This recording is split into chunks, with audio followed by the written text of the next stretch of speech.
Hello and welcome back to the Jank Bank here on the Mended Drum.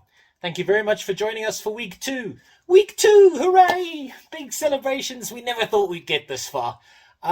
Yes, once again we're building janky Magic the Gathering decks, trying to beat those people who love their tier ones, failing most of the time, but occasionally succeeding. And when the underdog succeeds, that's always a happy moment.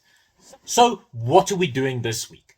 Well, we're going to take a rather strange mythic and we're going to combine it with a deck that should have been tier 1, at least in people's expectations, but never actually got there. Firstly, let's talk about that deck. That deck is, of course, the clever Lumimancer and Leonin Lightscribe white aggro deck.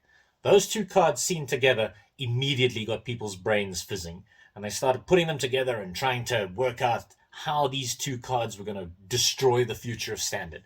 They never succeeded. The cards got pushed largely to the sidelines, and that's where us Timmies and Jank builders can leap upon them and bring them back to disappoint the tier 1 players. So that's the deck we're going to look at. Those are the cards we're going to look at, and we're going to combine them with a mythic that if you like building strange decks, you will already love, you will already have paid attention to. That card is, of course, Orvar the All Form. Why are we doing this? Well, a couple of reasons. One, in South Africa and some states in North America, it's frowned upon to go all white. So we're just splashing this tiny little blue into the deck to add a bit of color. And secondly, the reason we're doing this is because it's actually a beautiful combination. Orvar is only 4 mana and the most expensive card in the deck. He's also adding extra depth, extra value, extra things that the deck doesn't really have yet. Things that actually push it up in power and help it to occasionally, just occasionally, beat the big boys. Let's take a look at the cards themselves. So, as promised, here's the deck. It is mainly white, tiny little splash of blue. The backbone of the deck is that Leonin Lightscribe and clever Lumimancer combination, with the two of them obviously boosting all the creatures that you have dependent on them being targeted. We've got a lot of things to target things. Fighters 1, Defiant Strike, Guiding Voice, Wings of the Cosmos. All these things are there to try and boost your creatures, to target them, and to create all the effects. Clarion Spirit will take advantage of the fact that those things are all so cheap. Feat of Resistance is there to protect creatures, but also obviously to boost them. Really simple, really basic kind of a deck. If things go a little bit long, and they really shouldn't, Seagate Restoration is there to refill your hand, and Devastating Mastery is there to try and capture and take control of a very heavy, busy board. But I would suggest if things have gone long, then things have gone terribly wrong. The neat little touch, of course, for this deck is Orvar the All Form, who will create you token copies of whatever it is that you target. Why have 1 Clarion Spirit when you can have 2? Why have 2 Leonin Lightscribes when you can have 3? He's there, he's going to add extra value. The land distribution, really simple. I mean, there's nothing that's hugely difficult to cast in this deck. Let's take a look at the sideboard quickly. The sideboard's main function is to try and refill your hand. Because your stuff is so cheap, your hand is going to get empty really quickly, and Teachings of the Archaics is hopefully there to make sure that you never have to run out of gas. So those are the cards. The interactions seem to be pretty obvious, but let's see what actually happens when you play with them. Like, just why is this deck fun? Why is it even on the Jank Bank? Let's take a look. Alright, it's not an ideal start. We're being forced to mulligan down to 6, but we do have a spare Orvar there, so all's well. First turn Lumimancer. We've also got a Leonin Lightscribe. We just need some things now to target them with, and there's a Fighters 1. Leonin Lightscribe on turn 2 there. We're playing against Simic. He hasn't cast anything yet, which is question. There's the Garruk's Uprising. So we're going to be facing some pretty big beasties soon. We're going to have to make this attack quick. So let's boost these guys as much as we can for now. Hammer home 8 damage. I expect he'll cast something this turn. Yes, it's a Battle Mammoth. Obviously hoping that we'll target his things as much as we're targeting our own. Now we've got Orvar down, we can actually get a copy of something. Assuming he doesn't kill it. He's busy building a defense. There's another Orvar, so we can actually let this one go. Maybe use it to force through some more damage. Yeah, he's undoubtedly going to block the Orvar. He doesn't know about our second one. Let's save the Lightscribe, because obviously we're going to get a token copy of it.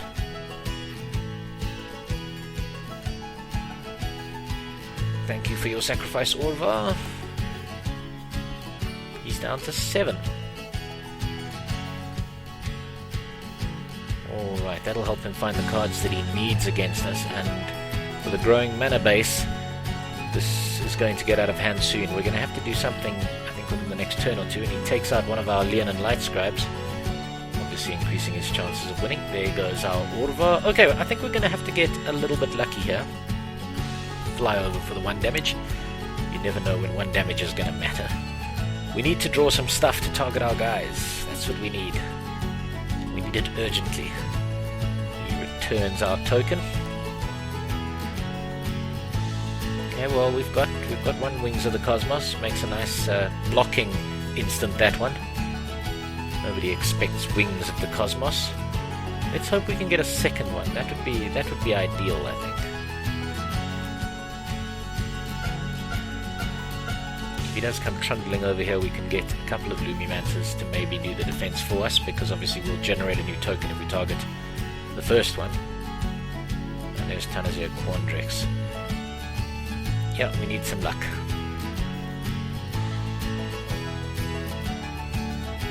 And he's attacking, and I think that's overcommitting himself. He's only on 6 life, bear in mind. So we'll take that, go to 4. We get our second targeted effect. And that's the game. Now it's all just formalities. What do we want? Just as a bonus, Lumimancer. But there you are, that's victory. Right, let's take a look at this new game. We've got a clever Lumimancer there, a Clarion Spirit, an Orvar. Solid start. First turn Lumimancer always makes me happy. We're up against red, which means maybe we'll have to use our instants to defend our creatures. He's generating treasure tokens, which means that soon enough there's going to be a dragon headed in our direction, I'm sure. Yep, it's red-blue as expected. He's drawing cards with it, meaning that maybe he hasn't got the perfect hand. Let's get the Clarion Spirit down as soon as we can. The longer it's on the board, the more value it's going to generate for us over the turn. I was worried he was going to counter it, but he's just drawing more cards.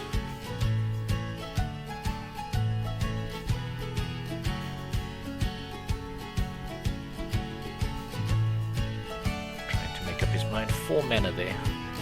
We should expect to see something hit the board now. And we do.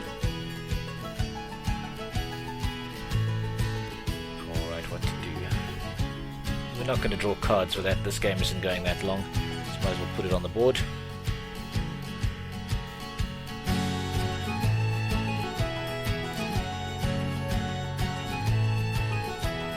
Please block. He won't though. Yep, we're going to deal 3 damage.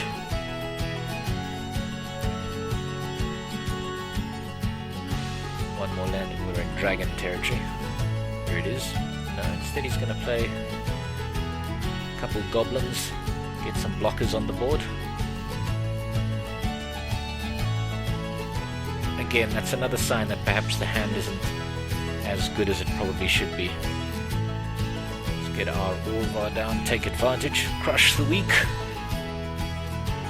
I'm expecting him to block now with those 2 goblins, otherwise why put them down?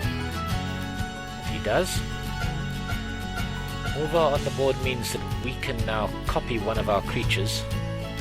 So let's take advantage of that.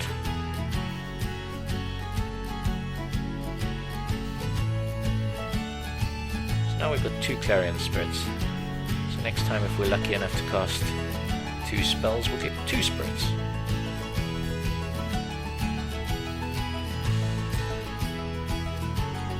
Gone a lot wider than he has, and I'm not sure that this is a deck that can go wide quickly. And he is still on 17 life, so It's a long way from us being able to call the game.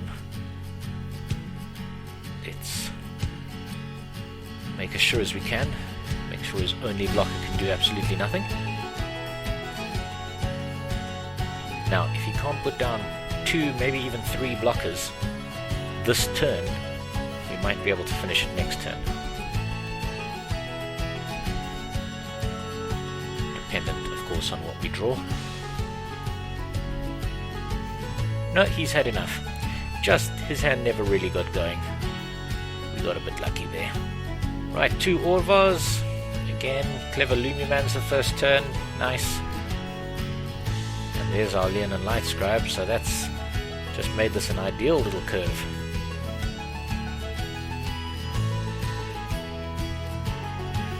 We can use the Defiant Strike now to get rid of the eye twitch, because obviously the Defiant Strike will replace itself.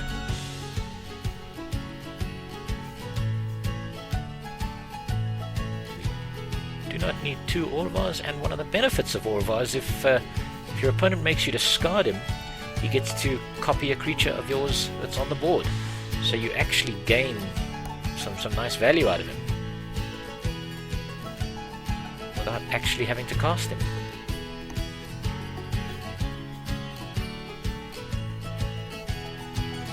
Right, another Lightscribe.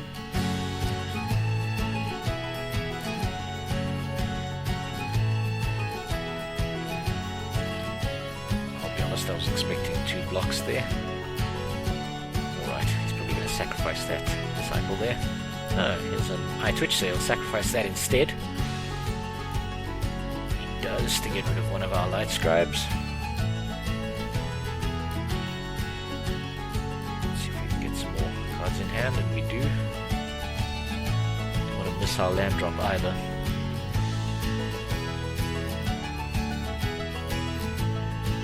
I'm sure he's going to block here, because if he doesn't, this is going to get a little bit crazy. Yeah, he does.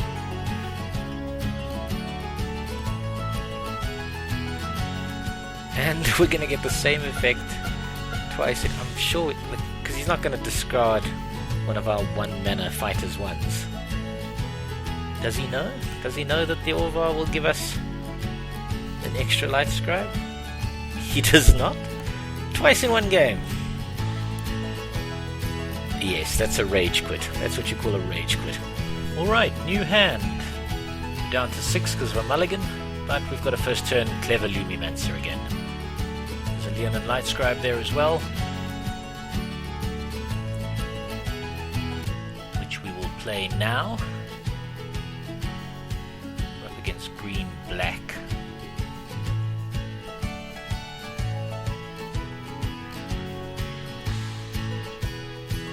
We're going to need some extra cards there, so it's a good idea to get the teachings, I think. Scoot, scoot, scoot, it's nice. I apologize for that. If you're looking for retribution, I'll be at the Robin Street Park until 2 o'clock today. Yeah, that scoot is going to be a problem because he's going to be able to really gum up the works in the defense with some horrible little 1/1s. So we're really going to have to press, keep the pressure on him.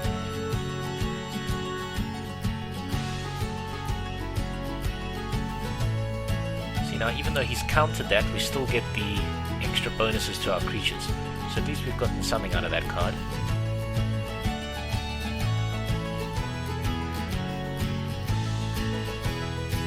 Teach him why he shouldn't leave our things unblocked. He's only on 1. Ooh. That is a significant creature. And it's pinged off one of ours. Suddenly we are outnumbered.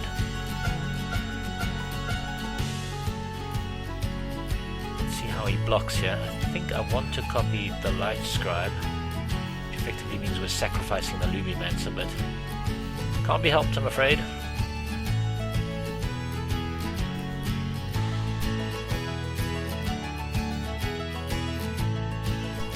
Right, so that Arastia, he's now got 3 defenders against our 4 attackers. That's 4 tiny attackers versus 3 big defenders, but one of our guys is going to sneak through and ping him for that last damage.